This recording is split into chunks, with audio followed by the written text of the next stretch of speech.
Good evening, my dear student. Due to the cut of the light system and network system, there is a problem in the lecture. But now we are ready to take lecture cell cycle and cell biology. Okay, that is the cell cycle and cell division. So cell cycle और cell division के अंदर हमने देखा था बेटा सबसे बड़ी बात जो M1 फेज थी बेटा, बराबर नहीं M फेज थी। M1 फेज के बाद हमने देखा था G1 फेज, G1 फेज के बाद में हमने देखा था S फेज और S फेज के बाद में हमने देखा था G2 फेज, बराबर है। तो ये कुछ बेसिक इंफॉर्मेशन थी जो हमने देखी थी कल के लेक्चर में। तो आज हम देखेंगे चेंजेस। तो क्या होता है इस G1 के अंदर, क्या होता है S फेज के अंदर, क्या होता है ये G2 फेज के अंदर, ये सब डिटेल हमको आज के लेक्चर में जानना है। क्या आपको मेरी जो साउंड है क्लियर आ रही है बेटा? Yes Munad, please answer me. Yes बेटा प्लीज। क्या आपको मेरी आवाज क्लियर आ रही है बेटा? ओके चलो ठीक है, थैंक यू सो मच। चलो हम प्रोसीड करते हैं लेक्चर के लिए।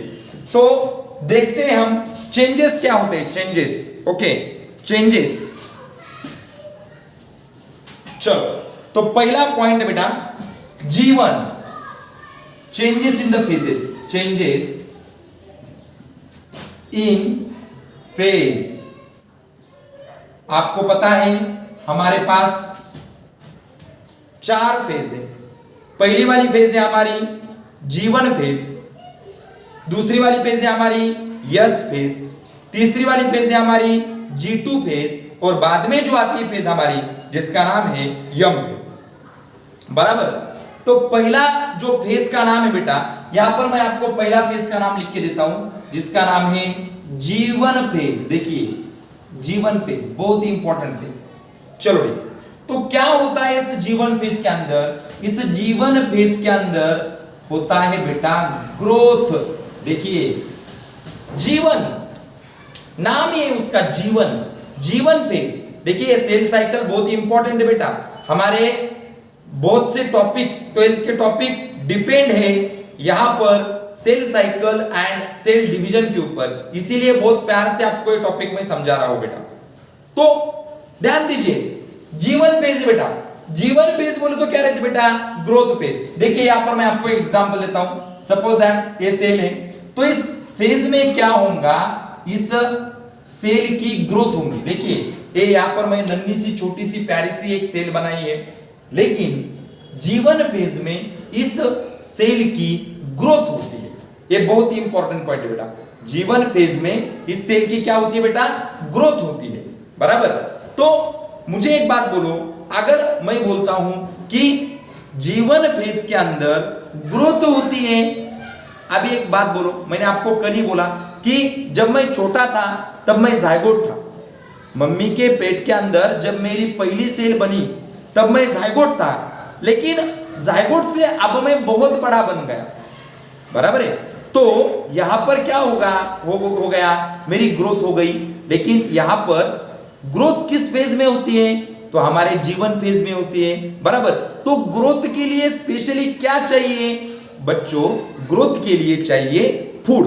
ओके, सो यहां पर मैं लिखता हूं ग्रोथ के लिए लगता है हमें फूड। ओके, तो फूड का क्या मतलब होता है बेटा? फूड का मतलब यहां पर होता है एक्सटर्नल फैक्टर। देखिए ध्यान में दीजिए, external factor. Okay, external factor की जरूरत यहां पर हमें होती है ग्रोथ के लिए। भूलना नहीं बेटा, G1 के अंदर ग्रोथ होती है और ग्रोथ के लिए एक्सटर्नल फैक्टर लगते हैं।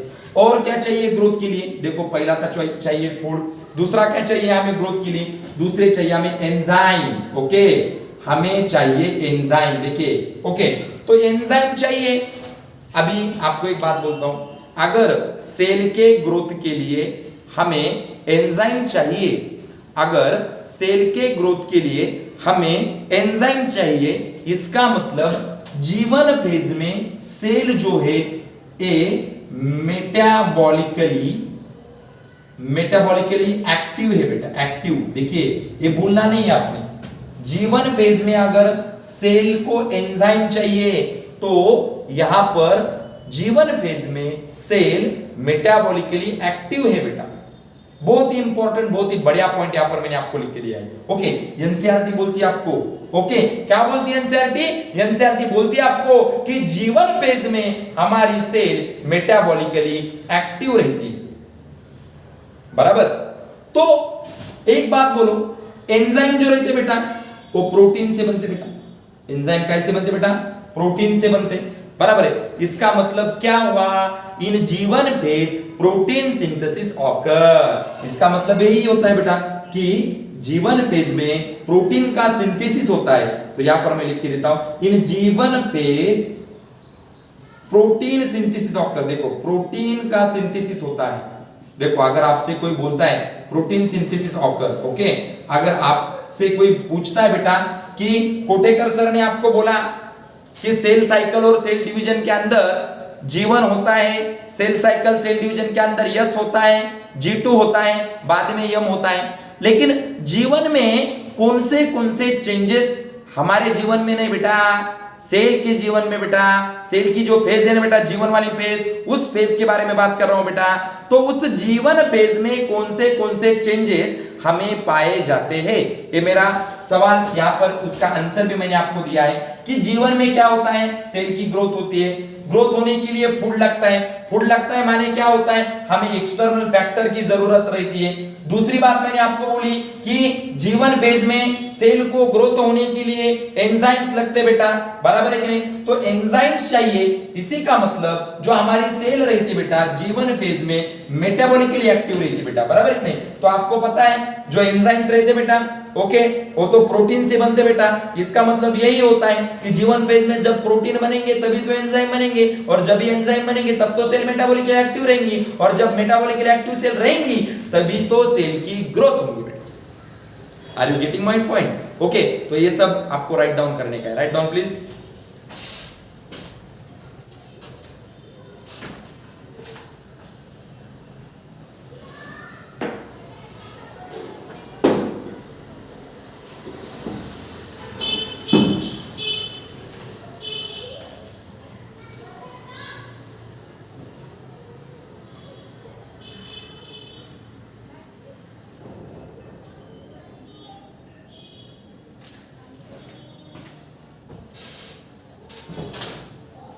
क्या आपका लिखना होगा बेटा?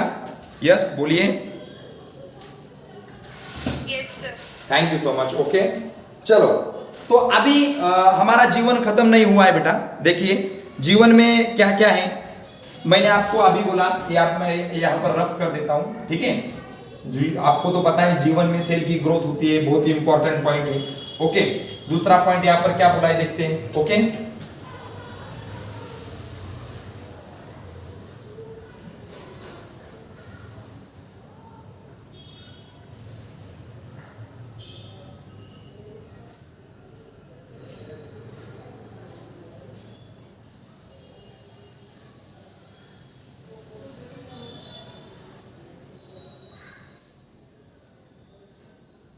Just 1 minute.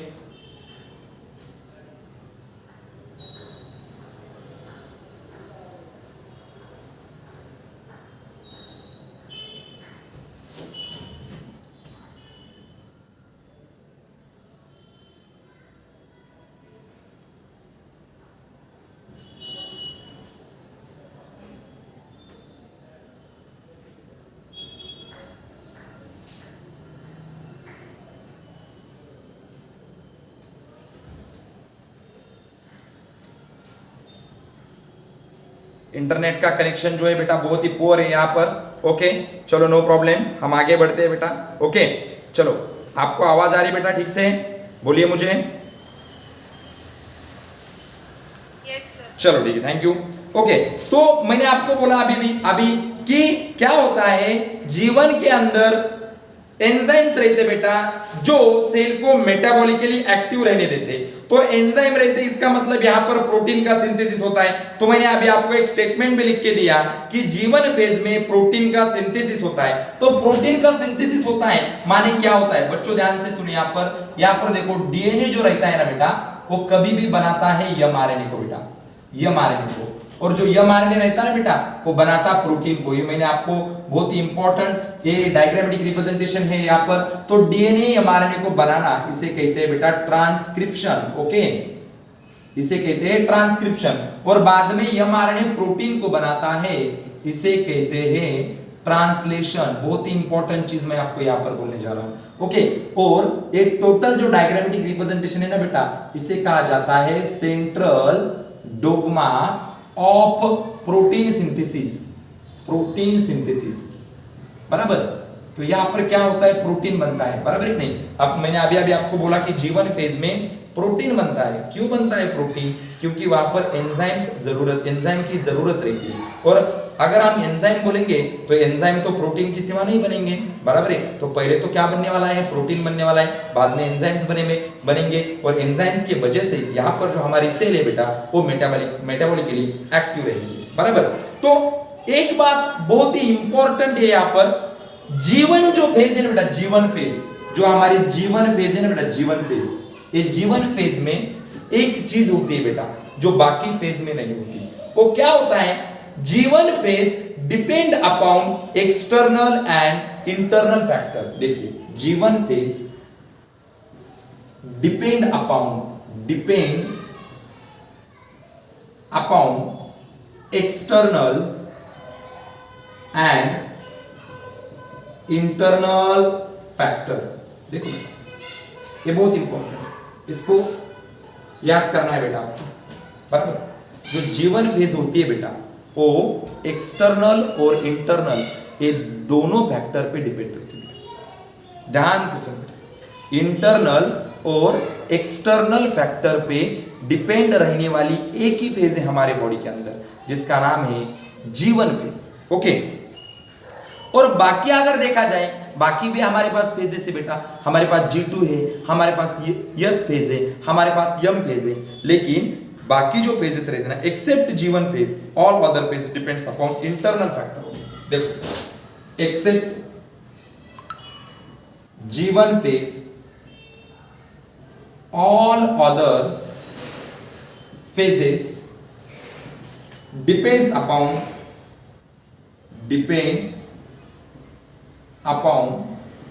internal factor only। यहां पर देखिए, बोलिए मुझे, ये जो जीवन फेज है, मैं किसी से क्वेश्चन पूछूंगा, आंसर देने का है आपको। ओके, वहां पर श्रावणी मैडम बोलिए मुझे, यहां पर अगर देखा जाए तो जो जीवन फेज है, जीवन फेज किस पे डिपेंड है बेटा? यस, आंसर दीजिए मुझे, जीवन फेज किस पे डिपेंड है? यस बोलिए।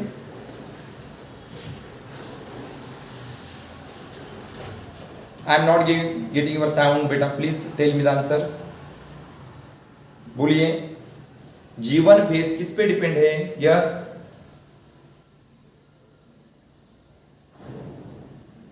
यस बेटा मृणाल बोलिए। एक्सटर्नल एंड इंटरनल फैक्टर्स, बराबर। जीवन फेज जो रहती है एक्सटर्नल एंड इंटरनल फैक्टर पे डिपेंड रहती है, बराबर है। तो लेकिन बाकी जो अदर फेजेस है वो सिर्फ किस पे डिपेंड रहती है बेटा? Yes, internal. Correct answer. देखिए, यहां पर मैंने आपको बोला है कि जीवन फेज जो रहती है उसके अंदर प्राइमरीली ग्रोथ होता है। ओके, ग्रोथ होने के लिए सेल को फूड की जरूरत रहती है, माने एक्सटर्नल फैक्टर लगता है। ओके, सेल को ग्रोथ होने के लिए एंजाइम्स लगते हैं और एंजाइम्स प्राइमरीली प्रोटीन से बने हुए रहते हैं। तो प्रोटीन तो हमें मिलते हैं इस साइकिल से, डीएनए से बनता है mRNA और mRNA से बनता है प्रोटीन। डीएनए से mRNA बनना इसे हम ट्रांसक्रिप्शन कहते हैं बेटा, और mRNA से प्रोटीन बनना इसे हम ट्रांसलेशन बोलते हैं। ये जो होल है ना बेटा, इस डोग्मा को कहा जाता है central dogma of protein synthesis भी कहा जाता है बेटा इसे, बराबर। तो जीवन फेज जो रहती है बेटा, देखिए ये बहुत इंपॉर्टेंट है और एनसीईआरटी ने दिया है इसे। ओके, क्या दिया है एनसीईआरटी ने इसे कि जो जीवन फेज है वो एक्सटर्नल और इंटरनल फैक्टर पे डिपेंड रहती है, बराबर।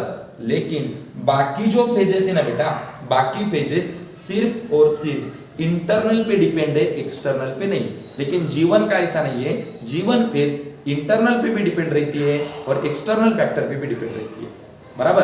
तो ये बहुत ही अच्छी तरह से आपको समझ में आया होगा, बराबर। ओके, क्या आपको समझ में आया बेटा? पूर्णिमा बेटा, श्रावणी बेटा, तेजस बेटा, यस बोलिए मुझे। Yes, sir. Yes Tejas, are you getting my sound? Please reply me. Yes, sir. Very good very good. Okay, तो ये आपने लिख लिया होगा। ओके, क्या मैं इसे रफ करूं? बोलिए। Yes, sir. चलो ठीक है। ओके, तो अभी अगला वाला जो फेज है अपना, अगला वाला फेज जिसका नाम है यस फेज। आपको पता है जीवन के बाद यस फेज आता है। ओके, बहुत ही बढ़िया सा फेज है बेटा, बहुत ध्यान देके आपको यहां पर करने का है। हाँ, हर साल एग्जाम में इस साइकिल पे क्वेश्चंस रहते हैं। नीट एग्जामिनेशन में अभी तक ऐसा नहीं हुआ कि सेल डिवीजन और सेल साइकिल के ऊपर क्वेश्चन पूछा नहीं गया। ओके, तो बहुत ही ध्यान देके आपको ये पढ़ना है, बहुत ही अच्छी तरीके से आपको ये करना पड़ेगा बेटा। ओके, तो अभी मैं लिखने जा रहा हूं यहां पर यस फेज। देखिए, बहुत ही इंपॉर्टेंट फेज है यहां पर यस फेज। यस फेज, तो आपको यस का मतलब पता होना चाहिए। यस का मतलब होता है सिंथेसिस। ओके, इसे भूलना नहीं बेटा। ओके, यस का मतलब होता है सिंथेसिस, ये बहुत इंपॉर्टेंट है। अभी सपोज मैं यहां पर एक सेल निकालता हूं, ध्यान से देखिए मेरी तरफ। ये सेल निकाली, सेल के अंदर न्यूक्लियस निकाला, बराबर। अभी बोलने की जरूरत नहीं है, मैंने सेल के अंदर न्यूक्लियस निकाला। इसका मतलब ये जो सेल है बेटा, ये यूकैरियोटिक सेल है। आपको तो पता है प्रोकैरियोटिक सेल के अंदर न्यूक्लियस रहता ही नहीं है, बराबर है कि नहीं? हाँ, तो यहां पर मैंने सेल के अंदर न्यूक्लियस निकाला है। इसका मतलब ये जो सेल है, ये सेल फर्स्ट अपॉन यूकैरियोटिक है, यूकैरियोटिक सेल है बेटा, बराबर है। अभी दूसरी बात, ये जो है न्यूक्लियस है बेटा, यहां पर सेल का न्यूक्लियस है, बराबर। हम यस फेज देख रहे हैं बेटा, यस फेज में सिंथेसिस होता है। किस चीज का सिंथेसिस होता है यस फेज में? तो ध्यान रखना बेटा, यस फेज के अंदर डीएनए का सिंथेसिस होता है, भूलना नहीं बेटा। यस फेज के अंदर डीएनए का सिंथेसिस होता है, डीएनए। ओके, तो यहां पर एक बहुत इंपॉर्टेंट पॉइंट, और ये सेल मेम्ब्रेन है बेटा आपका। ओके, ये न्यूक्लियस है, यहां पर एक यूकैरियोटिक सेल में आपको दिखाई हुई है। ओके, तो inside the nucleus DNA duplication occur. देखिए यहां पर यस फेज के अंदर क्या होता है, यस फेज के अंदर क्या होता है? Inside the nucleus, inside the nucleus DNA duplication occur. देखो, डुप्लीकेशन ऑकर, डीएनए का जो डुप्लीकेशन होता है ना बेटा, वो यस फेज में होता है, बहुत इंपॉर्टेंट फेज। ओके, हाँ, और यहां पर और एक बात अच्छी तरह से समझना बेटा, यहां पर हमारे बॉडी के अंदर जो सेंट्रियोल रहते हैं ना बेटा, सेंट्रियोल, सेंट्रियोल जो रहते हैं ना, सेंट्रियोल, ये भी यहां पर इनका भी डुप्लीकेशन होने का काम होता है बेटा। सेंट्रियोल का भी डुप्लीकेशन यस फेज में भी होता है, यस फेज में ही होता है, भूलना नहीं बेटा। बहुत सारे बच्चों को लगता है कि यस फेज के अंदर सिर्फ डीएनए का रिप्लिकेशन होता है, यानी कि डुप्लीकेशन होता है, ये करेक्ट है बेटा आपका। लेकिन यस फेज के अंदर डीएनए का डुप्लीकेशन होते समय ही यहां पर सेंट्रियोल का भी डुप्लीकेशन होता है। अगर हमारे सेल के अंदर एक सेंट्रियोल है तो यहां पर दो सेंट्रियोल बनेंगे। लेकिन यहां पर एमसीक्यू क्वेश्चन ऐसा है बेटा, ध्यान से सुनो, डीएनए का जो डुप्लीकेशन होता है, डीएनए का जो डुप्लीकेशन होता है वो न्यूक्लियस के अंदर होता है, और सेंट्रियोल का जो डुप्लीकेशन होता है बेटा, सेंट्रियोल का जो डुप्लीकेशन होता है वो डुप्लीकेशन साइटोप्लाज्म के अंदर होता है, बराबर। तो ये बात बहुत अच्छी तरह से करने की बेटा। ओके, क्या बोला मैंने आपको कि डीएनए का डुप्लीकेशन न्यूक्लियस में होता है, करेक्ट आंसर है बेटा। लेकिन सेंट्रियोल का भी डुप्लीकेशन होता है, और वो सेंट्रियोल का डुप्लीकेशन न्यूक्लियस में नहीं, साइटोप्लाज्म के अंदर होता है, बराबर। तो ये बात आपको समझ लेना चाहिए। तो यहां पर मैं आपको लिख के देता हूं, in animal cell centriole get double. देखो यहां पर मैं लिख के देता हूं, okay, in animal cell centriole get, देखो जो सेंट्रियोल ना, सेंट्रियोल, ओके, सेंट्रियोल क्या होता है? Get double in cytoplasm, cytoplasm. Okay, तो ये बात भूलना नहीं बेटा। एनिमल सेल के अंदर, एनिमल सेल के अंदर, जस्ट 1 मिनट,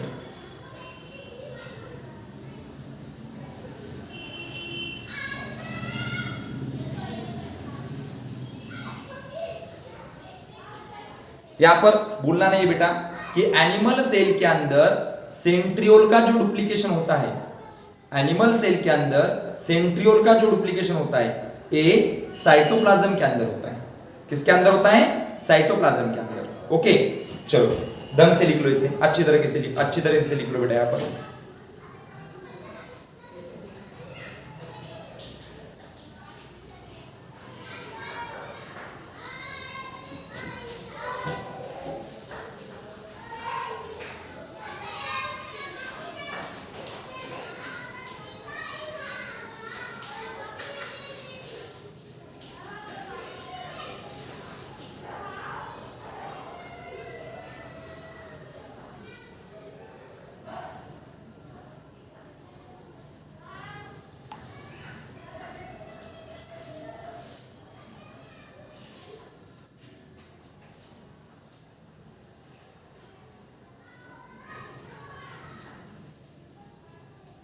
चलो हो गया बेटा? Yes, sir. चलो ठीक है, तो आगे बढ़ते हैं हम। इसी फेज में, यस फेज के अंदर ही हम पढ़ रहे हैं बेटा। Okay, important points in the S phase. Okay, चलो तो आगे इसी फेज के अंदर हम पढ़ रहे हैं बेटा histones protein help in packaging. आपको पता है डीएनए जो है ना, डीएनए अगर ये सेल है तो डीएनए इतना है, अगर ये सेल है तो डीएनए सेल से भी बड़ा है, तो ये बड़ा डीएनए को सेल के अंदर पैक करने के लिए, माने कि उस बड़े डीएनए को सेल के अंदर पैक करने के लिए हमें हिस्टोन की जरूरत रहती है। देखिए हिस्टोन एक प्रोटीन है बेटा, हिस्टोन क्या है? एक टाइप का प्रोटीन है जिसकी रिक्वायरमेंट है हमें, किस लिए? डीएनए को पैक करने के लिए। न्यूक्लियस के अंदर ये इतना बड़ा डीएनए हमें पैक करने के लिए हमें हिस्टोन नाम की प्रोटीन की बहुत जरूरत होती है। चलो आप पूछेंगे सर हिस्टोन नाम का प्रोटीन ही क्यों यूज करने का है हमें? आपको पता है बेटा डीएनए के ऊपर नेगेटिव चार्ज है और हिस्टोन प्रोटीन जो रहता है ना बेटा उसके ऊपर रहता है पॉजिटिव चार्ज। तो नेगेटिव चार्ज वाला डीएनए मॉलिक्यूल पॉजिटिव चार्ज वाले प्रोटीन की तरफ अट्रैक्ट होगा और अट्रैक्ट होने के बाद वो DNA negatively charge DNA positively protein histone के ऊपर सुपर कॉइलिंग उसकी हो जाएगी बेटा, और इसीलिए इतना बड़ा डीएनए इतने से न्यूक्लियस में वहां पर थमा जाता है। तो ये जो फेज है ना बेटा, इस फेज में क्या होता है? देखो यस फेज में बहुत सी चीज होते हैं। Histone protein help in packaging, बराबर आपको तो पता है। तो histone get double in the S phase, तो हिस्टोन भी चाहिए बेटा। तो यहां पर क्या होता है? Histone get double in S phase. S phase के अंदर हिस्टोन का भी डबल हो जाता है। जो हिस्टोन अगर रहता है ना, जो हिस्टोन प्रोटीन, वो भी डबल यहां पर हो जाता है। ओके, तो यहां पर मैं आपको एक सीधी सी जो आपको बोलता हूं क्या क्या होता है एक्चुअली। ओके, चलो एक डायग्रामेटिक रिप्रेजेंटेशन मैं आपको यहां पर दिखाता हूं, अच्छी तरीके से ध्यान दीजिए। देखिए बेटा ये क्या है? ये है यम फेज, बराबर। ये क्या है? G1 phase. ये क्या है बेटा? Yes phase. और ये क्या है बेटा? G2 phase. Okay, cell cycle के अंदर ये फेजेस बहुत ही इंपॉर्टेंट है। ओके, बहुत से बार यहाँ पर क्वेश्चन पूछा जाता है। ओके, तो यम फेज, ये जो सेल साइकिल की डायरेक्शन है ऐसी होती है। ओके, तो भूलना नहीं है, एक क्लॉकवाइज डायरेक्शन है बेटा। तो यम का क्या मतलब होता है? Actual cell division. Actual cell division, actual cell division जो होता है वो यम फेज के अंदर होता है, बराबर। अभी आपको मैंने कल ही बोला था गैप फेज, G1 फेज क्या रहती है? G1 फेज क्या रहती है? Gap between M phase and S phase. देखो मैंने आपको कल ही बोला था gap between M phase and S phase. देखो यम और यस इन दोनों के बीच में जीवन है। तो मैंने अभी आपको पढ़ाया कि जीवन में क्या होता है, जीवन में सेल की ग्रोथ होती है। देखो ऐसे याद रखना है कहीं, जीवन में सेल की ग्रोथ होती है। और क्या होता है, सेल यहाँ पर मेटाबॉलिकली एक्टिव रहती है बेटा, मेटाबॉलिकली एक्टिव रहती, मेटाबॉलिकली एक्टिव रहती है। यहाँ पर सेल जो है ना मेटाबॉलिकली एक्टिव रहती, बराबर। यहाँ पर ट्रांसक्रिप्शन होता बेटा, यहाँ पर ट्रांसलेशन होता, ये भी जानना बहुत जरूरी है। मैंने आपको बोला यहाँ पर ट्रांसक्रिप्शन भी होता है और ट्रांसलेशन भी होता है। क्यों होता है बेटा, क्योंकि यहाँ पर एंजाइम्स लगते हैं मेटाबॉलिकली एक्टिव सेल रहने के लिए, और एंजाइम के लिए हमें प्रोटीन की जरूरत होती है, इसीलिए यहाँ पर ट्रांसक्रिप्शन भी होता है और ट्रांसलेशन भी होता है। ओके, तो ये जो सेल, ये जो फेज है बेटा जीवन फेज, मोस्ट वेरिएबल फेज है। इसे मैं क्या कह सकता हूं, it is the most variable phase, it is the most variable phase. देखिए वेरिएबल फेज, ये जो फेज है ना बेटा, ये मोस्ट वेरिएबल फेज है। कौन सी phase, G one phase. G one phase को क्या कहने का है, मोस्ट वेरिएबल फेज कहने का है, मोस्ट वेरिएबल फेज। ओके, अगर आपको किसी ने पूछा कि सेल साइकिल के अंदर मोस्ट वेरिएबल फेज कौन सी है, तो आपको बोलना चाहिए कि जो जीवन फेज है ना बेटा, वो जीवन फेज यहां पर मोस्ट वेरिएबल फेज है, बराबर। अभी एक बात बोलता हूं आपको, ये जो जीवन फेज है ना, जीवन फेज, जीवन फेज में एक बहुत बड़ी बात होती है, यहां पर डीएनए का रिपेयर होता है बेटा, डीएनए का रिपेयर, डीएनए रिपेयर होता है। देखो डीएनए यहां पर रिपेयर होता है। तुम बोलेंगे सर ये डीएनए का तो पूरा खेल हमने यस में बोला था ना, तो इधर जीवन में उसको काय को डाला? नहीं बेटा, मेरी बात ध्यान से सुनो। डीएनए का सिंथेसिस माने डीएनए डबल होना, ये जो प्रोसेस होंगी, ये प्रोसेस यहां पर यस फेज में ही होंगी। लेकिन मुझे बोलो जीवन फेज से सेल यस फेज में अगर जाती है और जीवन फेज में जो डीएनए है वही डीएनए यस फेज में डबल होता है, उसका जो अमाउंट है बेटा वो डबल होता है। अगर जीवन फेज में से यस फेज में सेल जाती है तो यस फेज में यहां पर अमाउंट ऑफ डीएनए डबल होगा बेटा, बराबर है, अमाउंट ऑफ डीएनए डबल होगा। तो मुझे बोलिए अगर जीवन फेज में डीएनए जो है डिफेक्टिव है, अगर जो डीएनए यहां पर जीवन फेज में दिया गया है वो डिफेक्टिव है, तो यस फेज में जो डीएनए हमें पाया जाएगा वो भी डिफेक्टिव ही रहेगा। ये बहुत जरूरी है। तो इसीलिए सेल क्या करती है, जीवन फेज में ही जो डीएनए म्यूटेशन वाला है, जो डीएनए के अंदर पॉइंट म्यूटेशन पाए गए हैं, म्यूटेशन का मतलब तो आपको पता होगा, sudden changes occurring in, sudden changes in the organism, in the DNA, उसे हम म्यूटेशन बोलते हैं। तो जो भी डीएनए में डिफेक्ट होगा वो पूरा डिफेक्ट जीवन फेज में क्लियर हो जाएगा। माने कि जीवन फेज में डीएनए रिपेयर होगा। क्यों रिपेयर होगा? क्योंकि बाद में अगर यस फेज में डीएनए जाता है बेटा और डीएनए डिफेक्टिव है तो यहां पर डीएनए डबल हो जाएगा, और डीएनए अगर डिफेक्टिव है तो यहां पर डिफेक्टिव कॉपीज हमें मिलेंगी। तो ऐसा नहीं होना, इसीलिए जीवन से अच्छा वाला डीएनए बनाकर सेल यस फेज में भेजती है। तो यहां पर क्या होता है, डीएनए डबल, देखो यहां पर यस फेज में डीएनए क्या हो जाता है बेटा, डबल हो जाता है, डीएनए यहां पर डबल हो जाता है, बराबर है कि नहीं। और यहां पर सेंट्रियोल भी डबल हो जाते हैं, मैंने आपको पहले बोला सेंट्रियोल डबल हो जाते हैं, लेकिन सेंट्रियोल तो साइटोप्लाज्म के अंदर डबल हो जाते हैं। ओके, तो ये भी बात बहुत जरूरी है। ओके, तो अभी हमारी बच्ची बेटा G2 फेज। ओके, ये G2 फेज क्या है बेटा, G2 phase. Okay, G2 phase के बारे में हम जानते हैं। अभी एक बात बोलो, पहले जीवन हुआ, बाद में यस हुआ, बाद में G2 हुआ, बाद में यम होगा। तो यम होगा, सेल का यम फेज में अगर सेल जाती है तो उसका एक्चुअल सेल डिवीजन हो जाएगा ना उधर।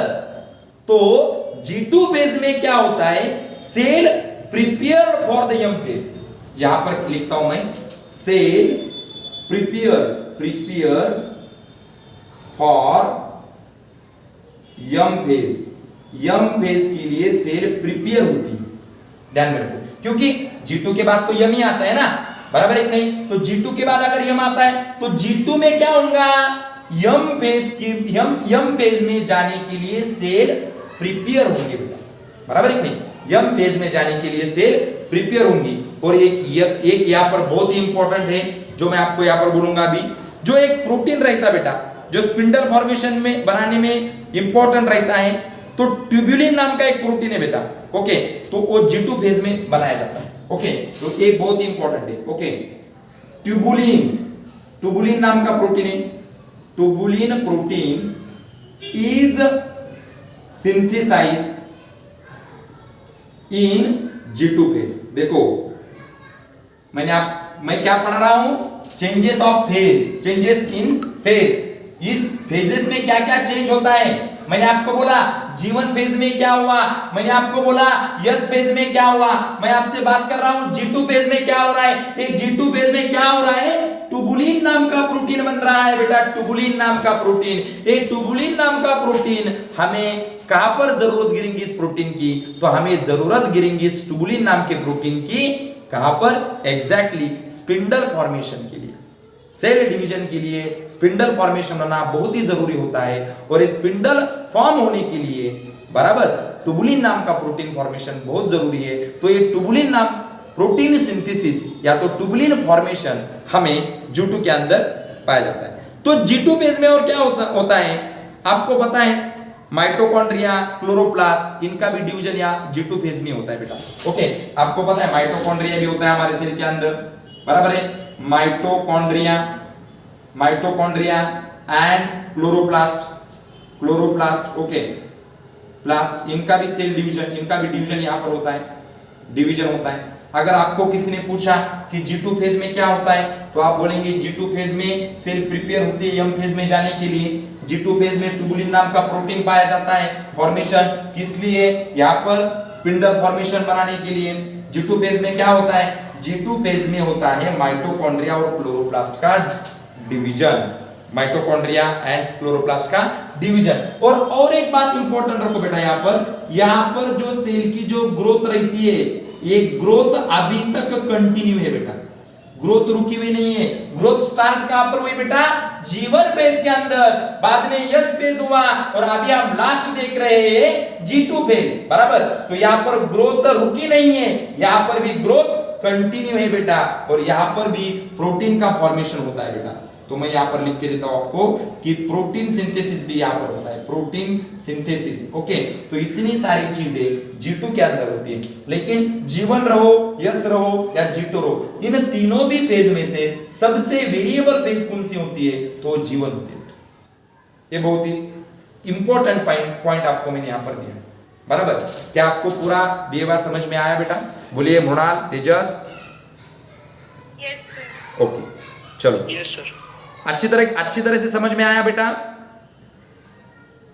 Yes, okay. तो मृणाल, मैं आपसे कुछ डिस्कस करना चाहता हूं, बोलिए, आप बोलिए मुझे, आप देखकर भी बोल सकते हो कि G1 फेज में क्या क्या हुआ बेटा, बोलिए G1 फेज में क्या हुआ। ग्रोथ, यस बेटा, in G1 phase it is metabolically active, very good, transcription and translation occurs in G1 phase, correct, it is the most variable phase, very good, and the DNA is repaired here. Very good, okay. Yes phase में क्या होता है बेटा, yes phase के अंदर, बोलिए मुझे, yes phase के अंदर क्या होता है। DNA doubles in nucleus and centriole doubles in cytoplasm. Very good, very good. और मुझे एक बात बोलो, डीएनए डबल हो गया किसके अंदर हो गया, और सेंट्रियोल डबल हो गया किसके अंदर हो गया। DNA doubles inside the nucleus and centriole doubles inside the cytoplasm. चलो ठीक है, बराबर। और यस G2 फेज में क्या हुआ बेटा, बोलिए मुझे। Cell prepares for M phase. Very good, Tubulin protein is synthesized. Very good, Mitochondria and cytoplasm divide. Mitochondria और साइटोप्लाज्म का भी डिवीजन हो गया, प्रोटीन का सिंथेसिस होता है। और यहाँ पर G2 फेज के अंदर ग्रोथ रुकी है बेटा या नहीं रुकी है बेटा, बोलिए मुझे। स्टॉप्स। नहीं, ये गलत हो गया, यहाँ पर ग्रोथ रुकी नहीं है बेटा। मैंने यहाँ पर लिख के दिया है पॉइंट कि G2 फेज के अंदर भी सेल की ग्रोथ कंटिन्यू है। समझ में आया? G2 फेज के अंदर भी सेल की ग्रोथ कंटिन्यू है। समझ में आया? Yes sir. वेरी गुड, आपने लिख के लिया। यस। चलो तो अभी मैं इसे रफ कर दूं 100%। Yes sir. तेजस, पूर्णिमा, बोलिए मुझे, जल्दी से बोलिए। Yes sir. चलो ठीक है, okay, I will rough it.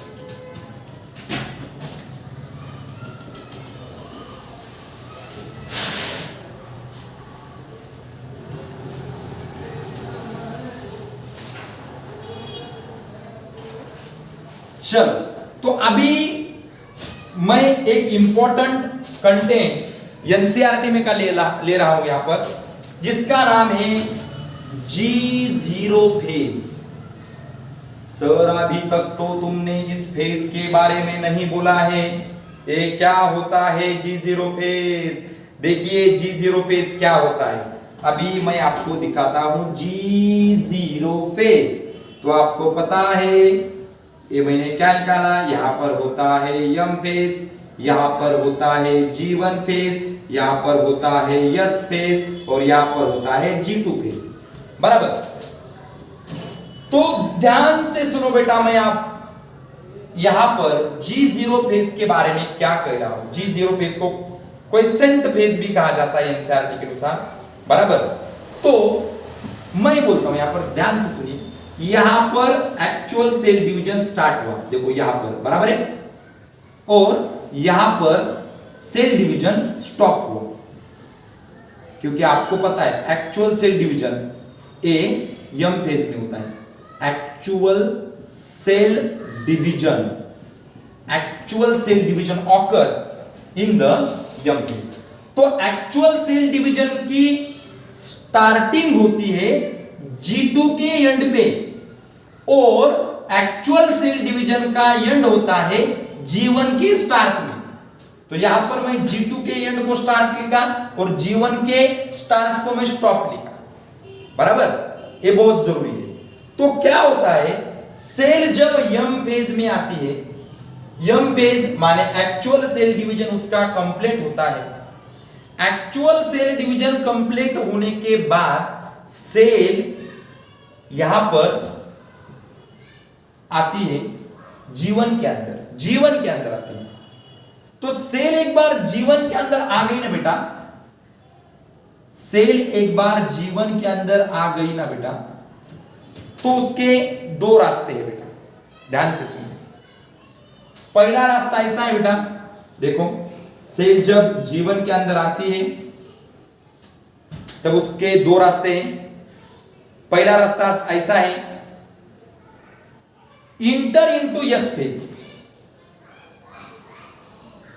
Inter into S phase. देखो G1 होने के बाद सेल एक तो एंट्री करेंगी S फेज के अंदर और एंड डिवाइड, और सेल डिवाइड होगी।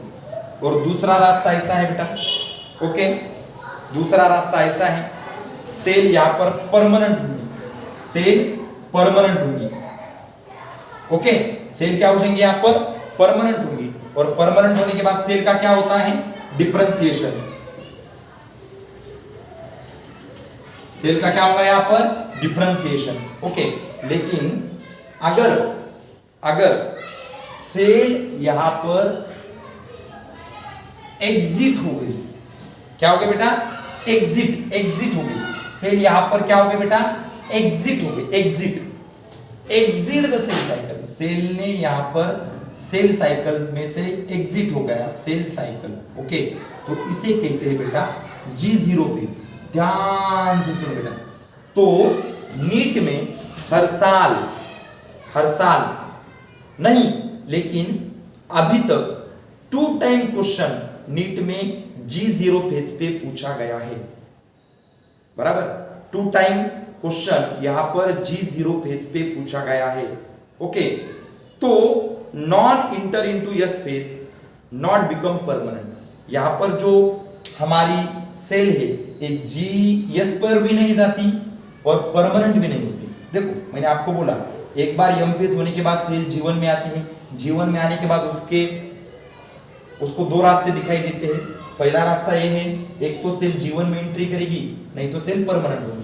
लेकिन एक कुछ भी नहीं करना, सेल डायरेक्ट सेल साइकिल से क्या हो जाती है, एग्जिट हो जाती है। बराबर, सेल साइकिल से क्या हो जाती है, एग्जिट हो जाती है। और सेल साइकिल से सेल जब एग्जिट हो जाती है उस G0 फेज को कहा जाता है क्विसेंट फेज। देखिए यहां कि उस G0 फेज को कहा जाता है क्विसेंट फेज। देखो यहां पर लिख के G0 फेज को कहा जाता है क्विसेंट फेज, इसे भूलना नहीं। Okay, when cell exit the cell cycle, when cell exit the cell cycle that is called as quiescent phase। सो ऐसा हम यहां पर कह सकते हैं। तो यहां पर क्या होता है ये लिख लो, पहले मैं बोलता हूं, जल्दी से लिख लो बेटा, do it fast.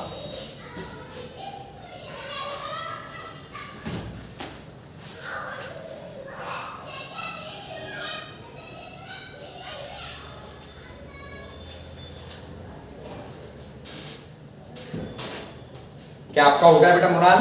Yes Tejas, yes Purnima, yes Hanuman, बोलिए जल्दी से।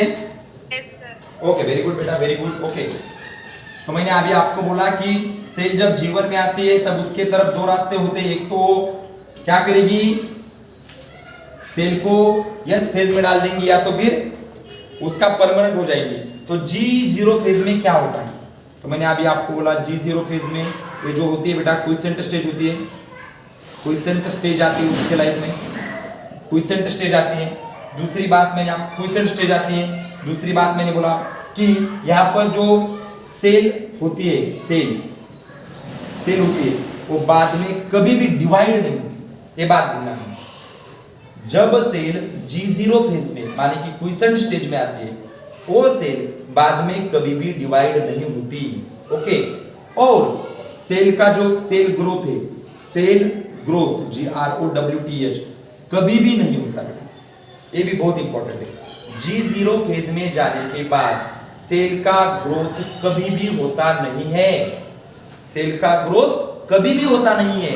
लेकिन सबसे इंपॉर्टेंट थिंग, जब सेल G0 फेज में रहती है तब सेल लिविंग रहती है।